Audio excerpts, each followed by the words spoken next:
아니 누가 거기서 그렇게 오래 기다리래. 3시간 기다렸다고. 좀 기다려. 보다가 연락이 안 되면 내려가야 하는 거 아냐. 오늘도 피곤해서 바로 집에 오려고 했는데 엄마가 거기서 기다린다니까 우리 스케줄도 다 꼬였어. 솔직히 우리가 무슨 잘못을 했어? 왜 이렇게 따지면서 말하는 거야? 아니 따지는 게 아니라 엄마도 서운할 수 있는 거 아니야. 너는 자꾸 내가 메시지 못 봤다고 뭐라고 하는데 너는 엄마가 답장도 안 보냈는데 어떻게 그 약속이 취소됐다고 생각하고 당일에 확인 전화도 한 번 안 해볼 수가 있는 거야. 미리 말했던 것도 아니고 하루 전에 취소하면서 엄마도 할 말 없는 거 아니야. 난 보냈으니까 당연히 봤다고 생각했지. 그리고 말이야. 너는 시부모님 때문에 엄마랑 한 약속은 취소하려던 거잖아. 그게 아니잖아. 당연히 나는 시집 식구들이 어려우니까 엄마 약속을 취소할 수밖에 없는 거지. 엄마가 그것도 이해 못해줘. 그렇게 따지면 사위는 장모부터 챙겼어야 했던 거 아니야. 왜 엄마만 네 입장을 이해해줘야 해. 엄마가 봉이니 너는 엄마는 안중에도 없고 가끔 오면 일만 시키고 말이야. 너는 미나 아빠랑 네 시부모밖에 안 챙겼잖아. 엄마도 기다린 건 충분히 괜찮았어. 어쨌거나 내 잘못도 있는 거니까. 그런데 엄마가 기다렸던 게 그런 이유라면 엄마도 섭섭해할 수 있는 거 아냐. 엄마도 사람이야. 아니 도대체 밥 잘 먹고 와서 왜 그러는 거야. 별것도 아닌 것 가지고 예민하게. 오늘 이야기 속 주인공은 61세 올해 환갑이 된 양정희 씨입니다. 양 씨에게는 36세가 된 외동딸 김민정이 있습니다. 딸도 이제는 두 딸의 엄마가 됐죠. 그래도 결혼 전에는 보통의 딸처럼 부모 생각하는 자식이었던 것 같은데 하지만만 결혼을 하니 정말 말 그대로 시집을 가버린 듯했습니다. 친정엄마는 언제나 딸을 위해 희생해야 하고 이해해야 하는 존재이고 시부모는 두 자식의 효도를 받는 존재인 듯했습니다. 글쎄요, 모든 딸들이 그렇지는 않을 것이고 양 씨가 아들이 없어서 그렇게 생각하는 것일 수도 있지만 적어도 양 씨의 딸 민정은 그랬습니다. 딸 하나가 열아들 안 부럽다던데 왜 그게 양 씨에게는 틀린 말인지 억울했습니다. 사돈네 성격이 까탈스럽다기에 시집을 살뜰히 챙기는 딸을 이해하고 살았는데 모든 일에도 그만저래도 그만했더니 딸도 사위도 양씨 부부를 만만하게 생각하는 것 같았습니다. 딸 민정은 양씨가 별것 아닌 일에 예민하게 반응한다는데 세상 사람들에게 묻고 싶었습니다. 시집간 딸의 사정을 헤아려서 너그러이 받아들이지 못하는 못난 엄마의 이야기인지 말이죠. 지난 겨울에 있었던 일이었습니다. 엄마 환갑 때 어떻게 할 거야? 환갑을 앞둔 어느 날 딸에게서 전화가 왔습니다. 뭘 어떻게 해야 하니? 요즘엔 다들 환갑 안 챙긴다고. 그래서 내 아빠도 안 했잖아. 엄마도 안 해본 잡스럽게 무슨 환갑을 챙겨. 그치, 잔치 같은 거 하는 건 좀 그렇지. 옛날이야 환갑엔 크게 잔치를 했지만 요즘엔 환갑이라고 해도 다들 젊어서 한복 입고 축하받는 게 어색한 시대가 되었죠. 적어도 양 씨는 그렇게 생각했습니다. 그것은 양 씨의 남편도 마찬가지여서 3년 전 남편의 환갑 때도 둘이 여행을 다녀오고 말았습니다. 잔치 안 해도 되니까 신경 쓰지 마라. 이번에도 엄마 아빠 둘이서 여행 다녀올게. 아빠는 뭐래. 아빠도 그러자고 하지 뭐. 그러자 딸이 고민하는 게 느껴졌습니다. 지난번 남편의 환갑 때는 용돈만 붙이고 말았는데 재작년 안사돈의 환갑 때는 아주 떠들썩하게 파티를 열었으니 말이죠. 그러니 딸도 양 씨의 환갑을 그냥 넘어가기에도 겸연쩍었겠죠. 그럼 우리가 한번 내려갈까? 밥 한 끼 같이 먹게. 아이고 무슨 밥 한 끼 먹으려고 여기까지 왔. 딸은 서울에서 살고 있었고 양 씨 부부는 3시간 거리에 있는 지방에 살았기 때문에 어지간한 일이 아니면 왕래하기 쉬운 거리는 아니었습니다. 그리고 너희 바쁘다며 안. 그래도 지난 추석에도 바쁘다고 내려오지 않았으니 자신의 생일 하루 보자고 부를 수는 없었죠. 그러자 딸이 말했습니다. 그럼 엄마가 한번 올라올래? 토요일 날 하루 가게 문 닫고 오면 되겠네. 우리가 맛있는 거 사줄게. 그래도 환갑인데 괜찮대도. 그러네. 내가 가고 싶은데 우리는 애들도 있어서 한번 움직이는 게 일이야. 엄마 아빠는 버스 타고 올라오면 되잖아. 터미널까지 내가 데리러 가고. 딸이 적극적으로 권유했습니다. 안사돈 환갑 때 돈이 많이 드네 어쩌네 하면서 하도 하소연을 하는 바람에 환갑잔치가 어땠는지 속들이 알고 있는 패시였습니다. 그렇기에 그냥 넘어가기에는 딸도 마음이 편치 않았겠죠. 양 씨 또한 용돈이라고 돈을 받는 것보다 딸의 말대로 한번 가서 밥 한 끼 먹고 오는 게 덜 부담될 수도 있겠다 싶었습니다. 그런데 일단 거리가 있기 때문에 올라가면 당일에 돌아오기엔 무척 고된 일정이었습니다. 그렇다고 서희도 있는 집에서 자기엔 부담스러웠죠. 그러면 아침 일찍 올라갔다가 점심 먹고 오후에는 다시 내려올 게 괜찮겠어? 힘들긴 할 텐데 일단 알았어. 딸은 걱정스럽게 말했지만 그러지 말라고 하지는 않았습니다. 서운할 법도 했지만 다시 와서 집에서 자는 게 양씨도 훨씬 마음이 편했습니다. 그럼 다음 주 토요일에 와 11시쯤 맞춰서 도착할 수 있지? 알았어. 너희 아빠한테 물어보고 연락 줄게. 그렇게 전화를 끊은 양씨는 걱정 반 설렘 반이었습니다. 아무래도 추운 겨울 서울까지 간다는 쉬운 일은 아니었으니 말이죠. 딸이 결혼하고 몇 번 간 적이 있었지만 일단 딸네 집에 도착하면 녹초가 되어 버렸습니다. 그러니 양씨도 딸에게 명절이든 언제든 선뜻 내려오라고 하지 않았던 것이죠. 양씨가 남편에게 말하자 남편은 고개를 저었습니다. 어휴, 당신만 가. 이번 주말에는 나랑 같이 겨울 바다 보러 한번 가고 거기까지 나 혼자 올라가라고 버스만 타면 데려다 주는데 어때서? 그래도 같이 가서 애들도 만나면 좋지. 나도 가면 얼마나 불편하겠어. 당신만 올라가서 민정이랑 사위랑 같이 좋은 시간 보내고 와. 그리고 그날 저녁에 다시 내려온다며. 그럼 그렇지만 난 가게 문 열고 집도 잘 지키고 있을게. 부담스러울까 봐 안 가겠다는데 양씨가 억지로 끌고 갈 수는 없었습니다. 틀린 말 같지는 않으니 말이죠. 그래서 딸에게 연락해서 혼자 가게 됐다고 전했습니다. 그리고 약속한 당일이 되었을 때 양씨는 아침 일찍 일어나서 집을 나섰습니다. 그리고 오전 7시 30분 서울행 버스에 올라탔습니다. 겨울길이라 조금 더 걸릴 것을 감안했죠. 여보, 지금 버스 탔어. 그래, 조심히 다녀와. 한숨 자고 알았어. 도착해서 전화할게. 양씨는 남편과의 통화를 마치고 딸에게 문자 메시지를 보냈습니다. 이제 출발한다는 메시지를 보냈지만 아직 이른 시간이라 자는지 답장은 없었죠. 휴대폰을 다시 가방 안에 넣고 팔짱을 낀 채 눈을 감았습니다. 한참을 달려 서울에 도착한 버스 시간을 보니 11시가 다 되어 있었습니다. 버스에서 내린 양씨는 이리저리 두리번거렸습니다. 그때 칼바람이 불어와서 양씨의 머리칼을 날려 버렸죠. 아이고, 너무 춥네. 양씨는 터미널 건물 안으로 들어갔습니다. 그러자 딱 11시 정각이 되었습니다. 터미널 앞에 도로 쪽으로 나가보았는데 너무 복잡해서 딸이 자신을 찾을 수 있을 것 같지 않았습니다. 그렇게 10분쯤 도로 양쪽을 두리번거리며 서 있다가 이대로는 도저히 안 되겠다 싶었습니다. 다시 건물 안으로 들어가 남편에게 전화를 걸었습니다. 여보, 나 도착했는데 아직 민정이가 안 와서 이 안에 들어와 있어. 밖에 추운데 좀 미리 와서 기다리고 있지. 아직도 안 왔어. 아니야. 여기 차가 너무 많아서 어디 기다릴 데도 없어. 여기 있다가 민정이 오면 바로 나가려고 전화해봐. 알았어. 양씨는 남편과의 통화를 끝내고 딸에게 전화를 걸었습니다. 지금 고객께서 전화를 받을 수 없습니다. 다시 걸어주시길 바랍니다. 신호음이 길게 울리다가 안내 음성이 들리고 전화는 끊어졌습니다. 이 많은 차들을 뚫고 오려면 정신없겠지 생각하고는 터미널 안에 있는 의자에 앉아서 기다렸습니다. 그런데 한참을 기다려도 딸에게선 전화도 없었습니다. 그 사이에 한 번 더 나갔다 왔지만 도로만 쳐다보다 다시 들어와야 했죠. 기다린 지 30분이 지나자 다시 딸에게 전화를 걸어보았지만 여전히 묵묵부답이었습니다. 전화를 안 받는 건 사위도 마찬가지였습니다. 그러니 슬슬 사고라도 났나 걱정하게 되는 것이 당연했습니다. 양씨는 딸에게 메시지를 다시 보냈습니다. 터미널 안에 있으니까 도착하면 연락 달라고 말이죠.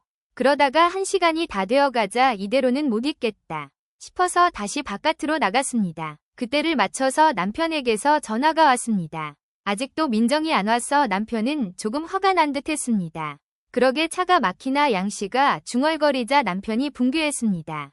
당연히 차가 막히지. 그러니까 민정이도 좀 일찍 나왔어야 되는 거 아니야. 그리고 벌써 1시간이 다 돼가는데 아직도 안 온 건 이상하지. 전화도 안 받는다며. 안 받아. 그래서 지금 밖에서 기다리고 있어. 너무 춥다. 혹시 내가 안 보여서 지나쳤나? 그게 말이 돼. 10분 20분 늦은 것도 아니고 사고라도 났으면 어떻게 아민정이가 데리러 온다고 했다며. 근데 수아 아빠는 왜 전화를 안 받는 건데. 사위와도 통화가 안 되는 이상한 노릇이었습니다. 그렇게 또 한참의 시간이 지나자 남편이 말했습니다. 날 추운데 거기서 뭐 하는 거야. 일단 그냥 다시 내려와. 양씨도 터미널 안에 걸린 시계를 다시 쳐다보았습니다. 벌써 1시가 다 되어가고 있었죠. 그래야겠다. 약속을 까먹었나. 무슨 이런 일이 다 있어. 까먹을 걸 까먹어야지. 어떻게 엄마가 오기로 한 걸 까먹어. 옆 동네 사는 것도 아니고 말이야. 당신 집에서 나간 지 벌써 6시간이나 됐어. 남편이 분한 목소리로 말했습니다. 아이고 진정해. 나는 무슨 일 난 거 아닌가 걱정돼. 그런 게 아니면 너무 이상하잖아. 그러자 남편이 화를 좀 누그러뜨렸습니다. 일단 표 끊어서 집으로 갈게. 양 씨는 전화를 끊고 집으로 돌아가는 버스표를 구매했습니다. 다행히도 15분 뒤에 차가 있었습니다. 그런데 양 씨가 한숨을 쉬며 버스를 기다리고 있는데 휴대폰이 울렸습니다. 발신자는 서희였습니다. 장모님 부재 중 전화가 찍혀 있길래 전화드렸어요. 어쩐 일이세요? 한마디가 이것이었습니다. 그 말을 들으니 자신이 순간 날짜를 착각했나 싶었습니다. 주위를 두리번거리며 오늘이 며칠인지 확인하며 말했습니다. 오늘 나 서울 올라오기로 했잖니. 그러자 서희가 당황하며 말했습니다. 아, 장모님 민정이한테 연락 못 받으셨어요. 무슨 연락? 그러자 옆에 있던 딸이 서희의 전화기를 가져갔는지 대신 받아서 말했습니다. 엄마 나야. 엄마 지금 서울 왔어. 그래 오늘 11시에 터미널에서 만나기로 했잖아. 아 엄마 어제 내 문자 못 봤어. 양 씨는 어리둥절했습니다. 아니 다음 주로 미루자고 문자 보냈잖아. 하지만 양 씨는 억울했습니다. 분명 아침에 딸에게 곧 출발한다고 문자 메시지를 보냈는데 그때는 딸에게서 아무 연락이 안 와 있었으니 말이죠. 엄마가 오늘 아침에 출발한다고 메시지 보냈잖아. 넌 못 봤어. 나 핸드폰 고장나서 수아 아빠 핸드폰으로 보냈어. 양 씨는 순간 눈앞이 깜깜했습니다. 잔뜩 온 스팸 메시지들 때문에 다른 메시지는 확인할 생각을 못하고 딸에게만 연락했죠. 나는 당연히 봤을 줄 알았지. 딸이 짜증스럽게 말했습니다. 다음 주에 올 줄 알았던 엄마가 지금 당장 서울에 도착해 있다고 하니 머리가 아픈 듯했습니다. 추운 겨울에 터미널에서 오래 기다린 양 씨는 딸의 그런 짜증에 조금 서운했습니다. 딸의 입장에서는 당황스러울 수도 있으니 메시지를 확인 못한 자신의 잘못도 있지만 딸도 양 씨에게 확실히 연락을 줬다면 더 좋았을 것이었습니다. 내가 메시지를 못 봤어. 너희는 어디야? 기다리다가 안 오길래 사고 난 줄 알아서 걱정했지 뭐야? 양 씨가 웃으며 말하자 딸이 머뭇거리며 말했습니다. 우리는 볼 일이 있어서 근처에 잠깐 나왔지. 그러고선 아주 깊은 한숨을 쉬더니 말했습니다. 지금 터미널이야. 조금만 기다려 봐. 데리러 갈 테니까. 양 씨는 마음이 불편했습니다. 일이 있어서 나와 있다는 딸 부부를 방해하는 것만 같았습니다. 아니야. 이제 5분 있으면 버스와 이거 타고 집에 갈게. 여기까지 와서 그냥 내려간다고. 그래 내가 날짜를 잘못 알았는데 뭘 너희 바쁜 거 아니야. 아니 그런 건 아니고 그냥 근처에 볼 일이 있어서 왔는데 이제 집에 가려던 참이었어. 엄마는 그럼 11시부터 계속 기다린 거야. 그렇지 엄마가 그렇게 가버리면 내가 뭐가 돼. 한 40분 아니 30분만 기다려. 도착하면 전화할게. 알았어. 딸의 말대로 여기까지 왔고 많이 기다렸는데 이대로 돌아가는 것도 이상해 보였습니다. 다행히도 딸이 집으로 돌아오고 있다니 오늘 약속이 완전히 어그러진 것은 아니었습니다. 양 씨는 얼른 버스 티켓을 환불하고 의자에 앉았습니다. 그리고 딸을 기다리며 휴대폰 메시지함을 열어보았습니다. 그러니 정말 서희의 번호로 온 메시지가 있었습니다. 내일 급한 일정이 생겨서 만나는 건 다음 주로 미루자고 말이죠. 아이 참 이것만 봤어도 이런 고생은 안 하는 건데 이번에는 걱정하고 있을 남편에게도 전화를 했습니다. 여보 민정이랑 연락됐어. 여태 뭐 했대? 아니 어제 민정이가 메시지 보냈던 걸 내가 못 봤지 뭐야. 다음 주로 미루자고 했는데 아니 그렇게 중요한 말이면 전화로 하는 게 상식 아니야. 양 씨도 그렇게 생각했지만 좋은 게 좋은 거다 이해하려고 했습니다. 입장을 바꿔보면 딸도 황당할 테니 말이죠. 요즘 애들이 다 문자로 하지 전화로 하나. 어쨌든 걱정 말라고 민정이 금방 온대. 나중에 연락할 테니까. 당신도 밥 잘 챙겨 먹고 있어. 그러고선 전화를 끊었습니다. 이제 오나 저제 오나 딸을 기다렸는데 장미가 도착한 것은 1시간 뒤였습니다. 터미널에서 3시간 넘게 딸을 기다린 셈이었죠. 실내가 훈훈하다고 하지만 그래도 한겨울인지라 웅크리고 있던 몸 여기저기가 콕콕 쑤시는 것 같았습니다. 양 씨가 차 문을 열자 어딜 다녀오는지 뒷좌석에 잠든 손녀딸 둘이 보였습니다. 양쪽으로 카시트가 설치되어 있어 그 가운데 비좁은 공간에 끼워 타야 했습니다. 차는 출발했고 조수석에 앉은 딸이 뒤를 쳐다보며 말했습니다. 엄마 미안. 급한 일이 있어서 취소하려고 했던 건데 전화할 걸 그랬다. 짜증이 좀 누그러졌는지 사과를 하는 딸이었습니다. 그래서 급한 일은 다 본 거야. 무슨 일이길래 애들도 다 데리고 갔다 와. 그게 시댁에 일이 좀 있어서. 딸의 표정이 밝지 않기에 양 씨는 더는 묻지 않았습니다. 딸의 집에 도착하자 아이들이 깼습니다. 자주 보지 않아 볼 때마다 낯설어 하지만 아이들답게 금방 잘 따르게 되었습니다. 다 같이 집으로 들어가니 집 안이 썰렁했습니다. 보일러를 안 뺀 지 꽤 된 것 같았죠. 애들 있는데 너무 춥게 지내는 것 아닌가 싶었습니다. 나는 수아 아빠랑 좀 잘게 너무 피곤해서 밝은 데서 자세히 보니 딸과 사위의 얼굴이 아주 캥했습니다. 좀 자고 일어나서 이따가 같이 저녁 먹으러 나가자. 그래 어서 자. 양씨는 안방으로 들어가려는 딸을 다시 불렀습니다. 아참 냉장고 좀 열어도 되지. 양씨는 점심도 안 먹은 상태였기 때문에 몹시 출출했습니다. 그러자 딸이 대답했습니다. 먹고 싶은 거 있으면 꺼내 먹어. 그리고 나 자는 동안 집안일도 좀 도와주면 너무 고맙고. 딸이 실실 웃으며 안방으로 들어갔습니다. 농담처럼 말했지만 농담이 아닌 것이 양씨가 올 때면 항상 이것저것 해주었기 때문이죠. 뭐라도 차려 먹을까? 했는데 그러면 저녁밥을 못 먹을 것 같아 귤 몇 개를 꺼내고 식탁에 앉았습니다. 거실에서 놀고 있는 아이들도 귤을 까서 주었습니다. 양씨는 귤을 먹으며 집안을 이리저리 둘러보았습니다. 아이들 키우는 집답게 장난감들이 꽉 차 있었습니다. 그래서 양씨는 딸이 일어나기를 기다리면서 살림에 하나둘 손을 대기 시작했습니다. 시간이 많지 않아 구석구석 청소하진 못하고 눈에 보이는 큼직한 것들만 정리했습니다. 그래도 한결 깔끔해지는 듯 했습니다. 두어 시간이 지나자 딸과 서희가 거실로 나왔고 어느새 저녁 먹을 때가 되었습니다. 집이 깨끗해졌네. 좀 치우고 사러 바쁜데 치울 시간이 어딨어. 밥 먹으러 가자. 갈비 먹을래? 아이들을 데리고 다 같이 놀이방에 있는 갈비집으로 갔습니다. 집 근처에 있는 제법 큰 2층짜리 식당이었죠. 고기를 굽는 동안 아이들은 놀이방에서 놀았습니다. 그리고 서희가 양씨에게 말했습니다. 장모님 죄송해요. 환갑잔치 해드리고 싶은데 요즘 좀 바쁘기도 하고 애들 둘 키우느라 여건이 안 되네요. 뒷머리를 극적이며 말하는 사위. 그런 사위에게 양씨는 손사래를 쳤습니다. 에이 무슨 환갑잔치야. 8순이나 됐을 때 챙겨줘. 양씨가 웃으며 말했습니다. 나는 신경 안 써. 오랜만에 우리 딸이랑 사위도 보고 좋은데 뭘 초대해줘서 고마워. 얼마 전에 딸이 집에도 못 오게 한다며 푸념하던 친구를 떠올리니 양씨는 딸과 사위에게 오히려 고마웠습니다. 그리고 딸이 아이들을 다시 불러 갈비를 배불리 먹이고 있을 때 양씨가 말했습니다. 이따가 까먹기 전에 줘야겠다. 양씨가 가방에서 봉투 2개를 꺼내서 손녀들에게 건넸습니다. 자, 할머니가 주는 용돈이야. 와 고맙습니다. 첫째, 손녀가 벌써 6살이라 용돈을 주니 좋아했습니다. 엄마 무슨 용돈이야. 애들 돈 쓸 줄 몰라. 그래도 오랜만에 봤는데 엄마가 주고 싶어서. 그렇지 얘들아 어서 주머니에 넣어. 그러자 꼬물꼬물 주머니에 봉투를 넣었습니다. 엄마 나 화장실. 손녀가 화장실에 가고 싶다고 하자 딸이 아이들을 데리고 화장실로 향했습니다. 그러자 서희도 슬슬 일어나자며 계산서를 들고 엉덩이를 떼었습니다. 그럼 나도 화장실 좀 다녀올게. 서희가 계산하는 동안 양씨도 화장실에 들르기 위해 구석으로 향했습니다. 그러자 저 멀리 화장실에서 딸과 손녀들이 나왔는데 딸이 손녀들의 주머니에서 봉투를 꺼내 확인하고 있었습니다.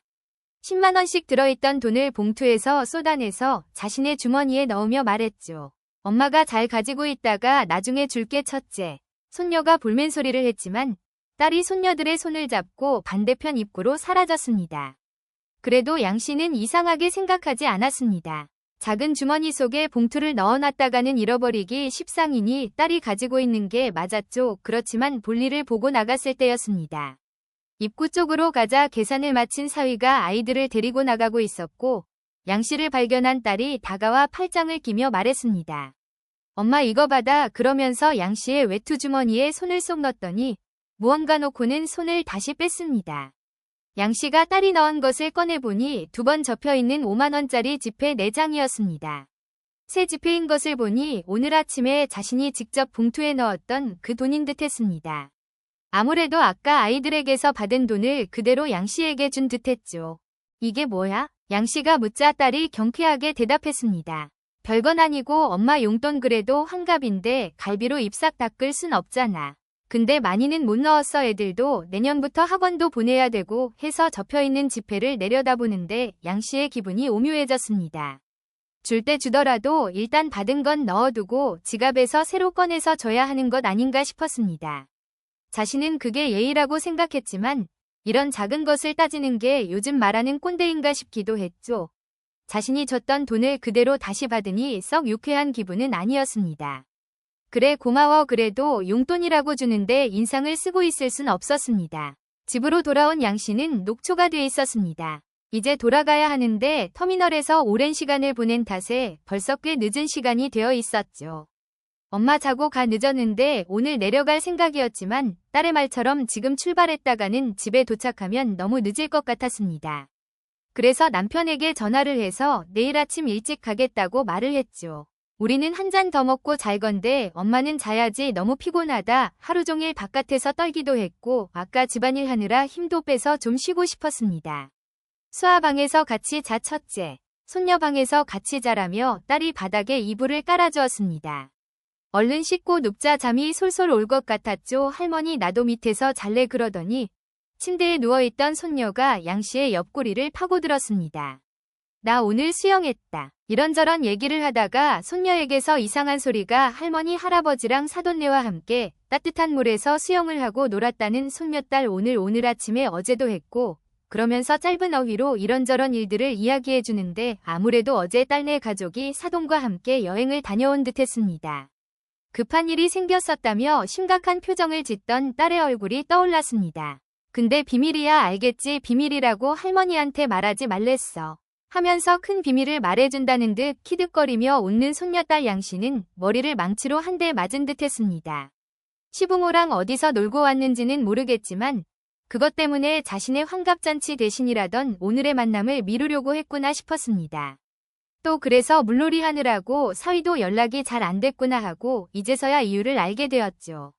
가까이 살기에 딸이 시부모를 더 챙기는 것은 알겠지만 자신이 줬던 돈을 그대로 다시 받으니 썩 유쾌한 기분은 아니었습니다. 그래 고마워 그래도 용돈이라고 주는데 인상을 쓰고 있을 순 없었습니다. 집으로 돌아온 양 씨는 녹초가 돼 있었습니다. 이제 돌아가야 하는데 터미널에서 오랜 시간을 보낸 탓에 벌써 꽤 늦은 시간이 되어 있었죠. 엄마 자고 가 늦었는데 오늘 내려갈 생각이었지만 딸의 말처럼 지금 출발했다가는 집에 도착하면 너무 늦을 것 같았습니다. 그래서 남편에게 전화를 해서 내일 아침 일찍 가겠다고 말을 했죠. 우리는 한 잔 더 먹고 잘 건데 엄마는 자야지 너무 피곤하다 하루 종일 바깥에서 떨기도 했고 아까 집안일 하느라 힘도 빼서 좀 쉬고 싶었습니다. 수아 방에서 같이 자 첫째, 손녀 방에서 같이 자라며 딸이 바닥에 이불을 깔아주었습니다. 얼른 씻고 눕자 잠이 솔솔 올 것 같았죠. 할머니 나도 밑에서 잘래 그러더니 침대에 누워있던 손녀가 양 씨의 옆구리를 파고들었습니다. 나 오늘 수영했다. 이런저런 얘기를 하다가 손녀에게서 이상한 소리였지만 갈 때 가더라도 오늘 같은 때만은 시부모랑 가는 여행을 미루는 게 맞지 않나 생각이 들었습니다. 애들한테 비밀로 해가면서 꼭 그래야 했나 회의감이 들었죠. 차라리 제대로 전화해서 이래 돼서 일주일 미뤘으면 좋겠다. 했다면 이 정도로 섭섭하지는 않았을 것 같습니다. 아니 그리고 말끝마다 여건이 안 된다. 애들 학원비가 어쩌고저쩌고 하더니 이 겨울에 따뜻한 물이 나오는 곳에서 놀 돈은 있고 친정엄마 환갑 챙겨줄 돈은 없어서 애들에게서 뺏어서 준 딸이 무척이나 야속했습니다. 아침부터 서운한 것은 있었지만 딸의 입장에서 이해해보려고 노력을 했습니다. 하지만 이번에는 참을 수 없을 것 같았습니다. 양 씨는 작은 방문을 열고 거실로 나갔습니다. 장모님 아직 안 주무셨어요. 오셔서 한잔 하세요. 그래서 그 맞은편 딸의 옆에 앉았습니다. 우린 아까 낮에 잤더니 안 졸리네. 그렇게 말하는 딸에게 양 씨가 물었습니다. 그런데 너희 오늘 수영장 다녀왔어 그러자 딸이 당황하며 말했습니다. 수영장 아니 수영장 안 갔는데 수아가 그러던데 친할머니랑 친할아버지랑 같이 수영했다고 그러자 딸과 사위가 서로 눈짓을 했습니다. 그래서 다음 주에 보자고 했던 거야. 거기 갔다 오느라 그렇게 피곤했구나. 전화만 제대로 해줬으면 내가 이렇게 올라와서 너희 쉬지도 못하게 하진 않았을 거 아니니 그랬으면 딸도 거짓말할 일도 없었고 자신도 아무것도 모르니 서운할 일이 없었을 것입니다. 사실 온천 호텔 다녀와서 시어머니가 허리가 안 좋으시다고 뜨거운 물에 지지고 싶다고 하셔서 네, 곧 저희 엄마도 생신이셔서 양 씨도 사위를 보며 말했습니다. 그러면 거짓말은 왜 하니? 그러자 딸이 양 씨에게 화를 냈습니다. 그건 엄마 서운할까봐 그랬지. 그리고 다음 주로 미루기로 했는데 문자 확인도 안 하고 무작정 온 건 엄마잖아. 왜 수아 아빠한테 그래? 황당했습니다.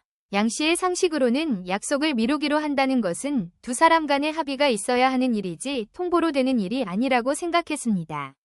양 씨가 어이가 없어 말을 1차 딸이 덧붙였습니다. 아니 누가 거기서 그렇게 오래 기다리래 3시간 기다렸다고 좀 기다려 보다가 연락이 안 되면 내려가야 하는 거 아냐 오늘도 피곤해서 바로 집에 오려는데 엄마가 거기서 기다린다니까 우리 스케줄도 다 꼬였어. 매정하게 말하는 딸이 야속했습니다. 솔직히 우리가 무슨 잘못을 했어. 시부모님이랑 여행 갈 수도 있는 거잖아. 나는 미루자고 했는데 엄마가 문자를 못 본 거고 그런데도 우리는 엄마 데리고 와서 같이 저녁도 먹었고 근데 왜 이렇게 따지면서 말하는 거야. 아니 따지는 게 아니라 엄마도 서운할 수 있는 거 아니야. 너는 자꾸 내가 메시지 못 봤다고 뭐라고 하는데 너는 엄마가 답장도 안 보냈는데 어떻게 그 약속이 취소됐다고 생각하고 당일에 확인 전화도 한 번 안 해볼 수가 있는 거야. 미리 말했던 것도 아니고 하루 전에 취소하면서 엄마도 할 말 없는 거 아니야. 난 보냈으니까 당연히 봤다고 생각했지. 그리고 말이야. 엄마 환갑이라고 챙겨준다고 생각했는데 너는 시부모님이랑 온천 여행 가는 게 더 우선이었던 거잖아. 그래서 엄마랑 한 약속은 취소하려던 거잖아. 네가 어제 문자 보냈던 거 보면 미리 한 약속도 아닌 것 같은데 그게 아니잖아. 당연히 나는 시집 식구들이 어려우니까 엄마 약속을 취소할 수밖에 없는 거지. 엄마가 그것도 이해 못해줘 눈물이 찔끔 날 것 같았습니다. 그렇게 따지면 서희는 장모부터 챙겼어야 했던 거 아니야. 양 씨가 서희를 보며 말하자 서희는 슬그머니 눈을 돌렸습니다. 엄마가 봉인이 너는 엄마는 안중에도 없고 가끔 오면 일만 시키고 말이야. 너는 수아 아빠랑 네 시부모밖에 안 챙겼잖아. 엄마도 기다린 건 충분히 괜찮았어. 내 잘못도 있는 거니까. 그런데 엄마가 기다렸던 게 그런 이유라면 엄마도 섭섭해할 수 있는 거 아냐. 엄마도 사람이야. 도대체 밥 잘 먹고 와서 왜 그러는 거야. 별것도 아닌 것 가지고 예민하게 짜증스러운 딸의 대꾸에 양 씨는 서운함을 넘어선 분노를 느꼈습니다. 너는 엄마가 엄마로 보이지 않는구나. 내가 잘못 찾아왔다. 나는 그래도 네가 보고 싶어서 그 먼 길을 달려왔는데 너한테 엄마는 짐이구나. 잘 알았다. 양 씨는 방으로 들어가서 가방을 가지고 나왔습니다. 그리고 가방 안에 있던 접힌 5만 원짜리 지폐 4장을 꺼내서 딸에게 보여줬습니다. 이건 내가 애들한테 준 거니까 내가 가져갈게. 네가 나한테 준 용돈이 아니라 내 돈 내가 가져가는 거니까 잘 알아둬. 그러고는 신발을 신고 나와버렸습니다. 시간은 늦었지만 그래도 아직은 버스가 있을 시간이었습니다. 택시를 타고 터미널로 가는데 서희의 번호로 전화가 걸려와서 차단해버렸습니다. 딸의 휴대폰은 고장났다고 하니 이제 연락할 방법은 없겠죠. 그리고 가는 길에 남편에게 전화를 걸었습니다. 양 씨의 이야기를 듣고 한참을 침묵하던 남편이 말했습니다. 잘했어. 조심히 와. 시간 맞춰서 터미널로 데리러 갈게. 전화를 끊고는 외투 소매 자락으로 눈가를 닦았습니다. 그런 나쁜 계집애랑은 부모 자식도 하기 싫었습니다. 자정이 다 되어가는 시간에 남편과 함께 집으로 들어온 양 씨는 따뜻한 방바닥에 몸을 녹였습니다. 우리 민정 주려고 가지고 있던 땅 있지? 그거 내일 부동산에 내놓자. 그리고 여행이나 다니면서 재미나게 살자. 남편이 양 씨에게 말했습니다. 그리고 자꾸 박서방한테 전화와서 내가 연락처 지워버렸어. 그런 나쁜 놈들이랑은 상종도 안 할 거야. 그러니까 당신도 그냥이죠. 양 씨는 그래도 남편이 있어서 다행이란 생각이 들었습니다. 혼자 남겨진 상황에서 그런 일이 있었다면 기댈 곳이 없었을 테니 말이죠. 양 씨는 남편의 말대로 하기로 마음먹었습니다. 그동안 딸만 바라보고 살았는데 지금이라도 마음을 고쳐먹기로 했죠. 아직도 내 딸인 줄 알고 기대를 품으니 그 기대가 꺾일 수밖에요. 내가 애들한테 줬던 용돈 20만 원도 다시 가져와 버렸어. 잘했어. 그걸로 내일 맛있는 거나 사 먹자요. 앞에 새로 생긴 칼국수집 맛있대. 양 씨는 그 말을 듣고 울며 웃었습니다. 그리고 며칠 뒤에 다시 딸의 전화번호로 전화가 왔지만 다시 한번 그 번호도 차단해버렸습니다. 그리고 유치하지만 차단하기 전에 딸에게 문자도 남겼습니다. 너한테 주려던 땅이 있었는데 팔아버렸다고 말이죠. 그런 생각은 꿈에도 몰랐을 딸은 배가 아팠을 것입니다.